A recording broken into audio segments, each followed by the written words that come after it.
Perangkat nirkabel atau wireless tidak lepas dari bentuk-bentuk pelanggaran dalam konteks keamanan sistem informasi. Bentuk-bentuk pelanggaran tersebut biasanya berupa pengambil alihan kekuasaan dari perangkat wireless atau router, pencurian password, atau tidak dapat diaksesnya sinyal wireless untuk perangkat tertentu. Sejauh mana keamanan wireless ini perlu diperhatikan, dan bagaimana cara kita terhindar dari tindak-tindak kejahatan pada perangkat wireless ini? Mari kita simak videonya.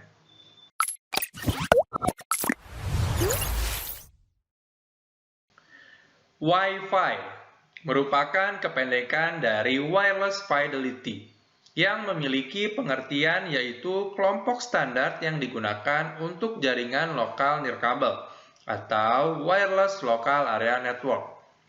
Awalnya, Wi-Fi ditujukan untuk penggunaan perangkat nirkabel dan jaringan area lokal atau LAN.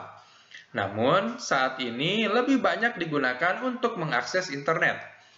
Hal ini memungkinkan seseorang dengan komputer dengan kartu wireless atau smartphone untuk terhubung dengan internet dengan menggunakan titik akses atau yang dikenal dengan hotspot terdekat.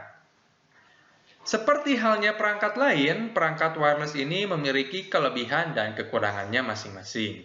Kelebihan dari perangkat ini diantaranya mudah untuk diakses serta nyaman dan praktis untuk digunakan. Tentu saja, karena tidak menggunakan kabel kan? Namun di balik kelebihannya, perangkat ini juga memiliki kekurangan. Salah satunya yaitu kecepatan pengiriman data yang tidak secepat perangkat kabel. Dan juga perangkat ini mudah sekali untuk diinterferensi oleh orang lain tanpa sepengetahuan administrator.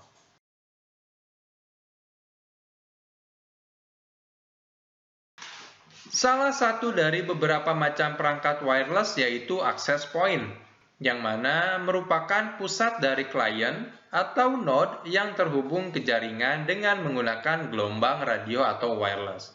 Untuk memiliki jaringan Wi-Fi, terlebih dahulu harus terpasang access point sebagai pusat akses jaringan tersebut.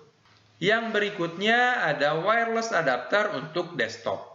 Perangkat ini yang digunakan untuk berkomunikasi secara wireless dengan access point menggunakan desktop. Perangkat ini dipasangkan pada slot PCI pada motherboard di dalam CPU. Perangkat ini adalah Wi-Fi internal adapter. Selain itu juga ada Wi-Fi USB adapter yang merupakan eksternal adapter yang dihubungkan langsung melalui port USB. Dan yang terakhir tentunya ada wireless router. Wireless router adalah perangkat yang melakukan fungsi sebuah router, tetapi juga mencakup fungsi sebuah titik akses nirkabel dan switch jaringan. Mereka umumnya digunakan untuk memungkinkan akses ke internet atau jaringan komputer tanpa memerlukan koneksi kabel. Hal ini dapat berfungsi dalam kabel LAN, kabel wireless LAN, atau kabel wireless.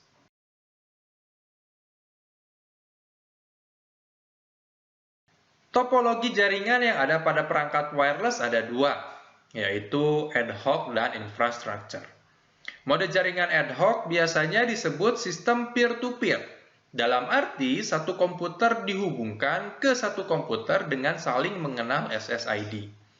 Bila digambarkan, mungkin lebih mudah membayangkan sistem direct connection dari satu komputer ke satu komputer lainnya dengan menggunakan kabel twist pair tanpa perangkat hub. Jadi, terdapat dua komputer dengan perangkat Wi-Fi dapat langsung berhubungan tanpa alat yang disebut access point mode. Pada sistem ad hoc, tidak lagi mengenal sistem sentral, yang biasanya difungsikan pada access point. Sistem ad hoc hanya memerlukan satu buah komputer yang memiliki nama SSID, atau sederhananya nama sebuah network pada sebuah card atau komputer. Sementara untuk mode infrastructure membutuhkan sebuah perangkat yaitu access point. Bila menggunakan jenis wireless network dengan perangkat PCI card, access point berfungsi sebagai pengatur lalu lintas data, sehingga memungkinkan banyak klien dapat saling terhubung melalui jaringan atau network.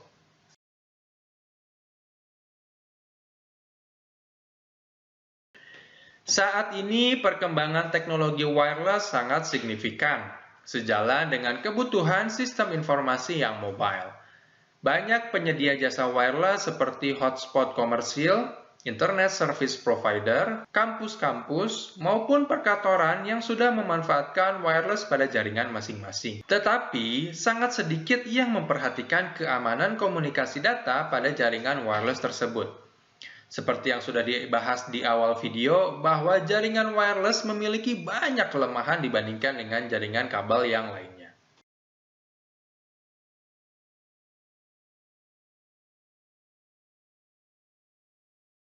Kelemahan pada jaringan wireless yang ada diantaranya adalah kelemahan pada lapisan fisik. Wi-Fi menggunakan gelombang radio pada frekuensi milik umum yang bersifat bebas yang digunakan oleh semua kalangan dengan batasan-batasan tertentu. Setiap Wi-Fi memiliki area jangkauan tertentu tergantung pada power dan antena yang digunakan. Tidak mudah melakukan pembatasan area yang aktivitas-aktivitasnya antara lain interception atau penyadapan. Hal ini sangat mudah dilakukan dan sudah tidak asing lagi bagi para hacker. Berbagai tools dengan mudah diperoleh di internet. Berbagai teknik kriptografi dapat dibongkar oleh tools-tools tersebut. Yang kedua ada injections. Pada saat transmisi melalui radio, dimungkinkan dilakukan injections karena berbagai kelemahan pada cara kerja Wi-Fi, di mana tidak ada proses validasi siapa yang sedang terhubung atau siapa yang memutuskan koneksi saat itu. Yang ketiga ada jamming. Jamming sangat dimungkinkan terjadi, baik disengaja maupun tidak sengaja, karena ketidaktahuan pengguna wireless tersebut. Pengaturan penggunaan kanal frekuensi merupakan keharusan agar jamming dapat diminimalisir. Jamming terjadi karena frekuensi yang digunakan cukup sempit, sehingga penggunaan kembali channel sulit dilakukan pada area yang padat jaringan nirkabelnya. Yang berikutnya, locating mobile nodes. Dengan berbagai software, setiap orang mampu melakukan wireless survey dan mendapatkan informasi letak setiap Wi-Fi dan beradam konfigurasi masing-masing. Hal ini dapat dilakukan dengan peralatan sederhana seperti smartphone atau laptop dengan dukungan GPRS sebagai penanda posisi. Lalu ada access control.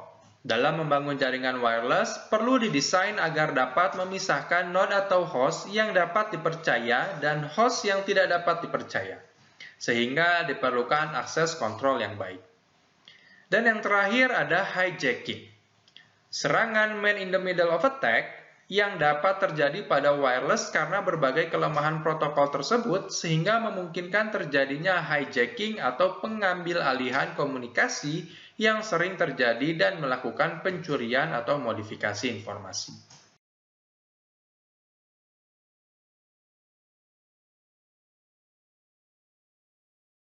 Pada lapisan ini terdapat kelemahan, yakni jika sudah terlalu banyak node atau klien yang menggunakan channel yang sama dan terhubung pada akses point yang sama, maka bandwidth yang mampu dilewatkan akan menurun. Selain itu, MAC address sangat mudah di-spoofing, ditiru atau diduplikasi, membuat banyak permasalahan keamanan. Lapisan data atau MAC juga digunakan dalam autentikasi dalam plus TKIP atau AES.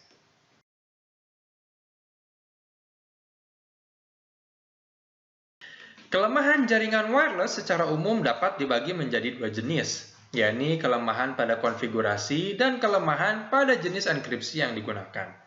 Beberapa kegiatan atau aktivitas yang dilakukan untuk mengamankan jaringan wireless adalah menyembunyikan SSID, penggunaan VPN dan firewall, menggunakan enkripsi, mengganti password default menjadi password standar, mematikan akses point saat tidak dipakai, mengubah default SSID, memakai MAC filtering, mengisolasi wireless network dari LAN, mengkontrol signal wireless, memancarkan gelombang pada frekuensi yang berbeda, menggunakan Wide Equivalent Privacy atau WEP, menggunakan Wi-Fi Protected Access atau WPA, dan yang lainnya.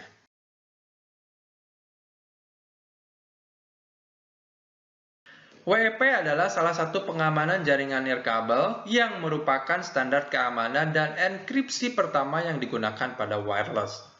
Enkripsi WEP digunakan kunci yang dimasukkan oleh administrator ke klien maupun access point. Kunci ini harus cocok dan diberikan oleh access point ke klien, dengan yang dimasukkan ke klien untuk autentikasi menuju access point, dan WEP memiliki standar 802.11. Kelebihan WEP saat user hendak mengkoneksikan laptopnya, user tidak melakukan perubahan settingan apapun. Semua serba otomatis. Dan saat pertama kali hendak browsing, user akan diminta untuk memasukkan username dan password.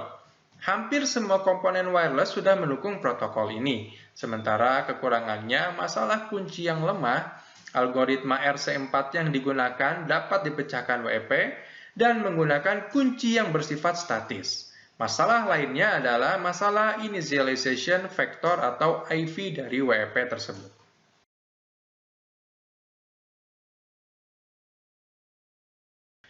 Suatu sistem yang juga dapat diterapkan untuk mengamankan jaringan nirkabel, metode pengamanan dengan WPA ini diciptakan untuk melengkapi dari sistem yang sebelumnya, yaitu WEP. WPA mengimplementasikan layer dari IEEE.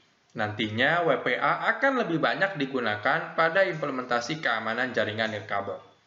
Teknik WPA didesain dengan menggantikan metode keamanan WEP yang menggunakan kunci keamanan statik dengan menggunakan TKIP atau Temporal Key Integrity Protocol yang mampu berubah secara dinamis. Protokol TKIP akan mengambil kunci utama sebagai starting point yang kemudian secara reguler berubah sehingga tidak ada kunci enkripsi yang digunakan dua kali. Kelebihan WPA meningkatkan enkripsi data dengan teknik Temporal Key Integrity Protocol. Enkripsi yang digunakan masih sama dengan WEP, yaitu RC4. Karena pada dasarnya WPA ini merupakan perbaikan dari WEP, bukan suatu level keamanan yang benar-benar baru. Walaupun beberapa device yang ada sudah mendukung enkripsi AES, yaitu enkripsi dengan keamanan yang paling tinggi. Sementara kelemahan WPA sampai saat ini adalah proses kalkulasi enkripsi yang lebih lama dan data overhead yang lebih besar. Dengan kata lain, proses transmisi akan menjadi lebih lambat dibandingkan bila menggunakan protokol WEP. Belum semua wireless mendukung, biasanya butuh upgrade firmware, driver, atau bahkan penggunaan software tertentu.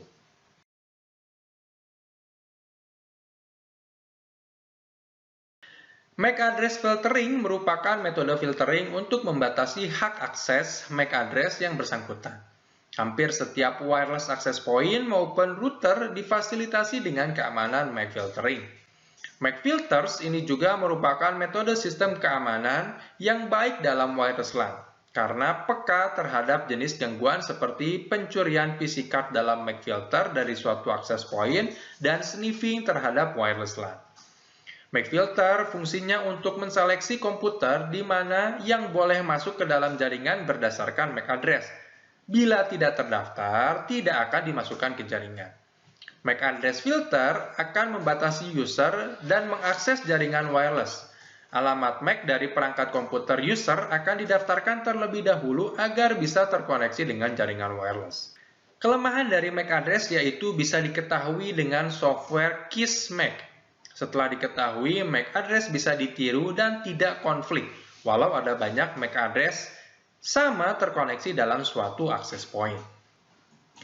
Banyaknya wireless LAN yang aktif dengan konfigurasi default akan memudahkan para hacker dapat memanfaatkan jaringan tersebut secara ilegal.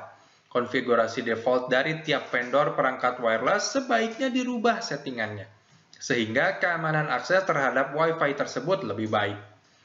Keamanan jaringan wireless dapat ditingkatkan dengan cara tidak hanya menggunakan salah satu cara men-setting yang sudah dibahas di atas, tetapi dapat menggunakan kombinasi-kombinasi teknik sehingga keamanan lebih terjamin.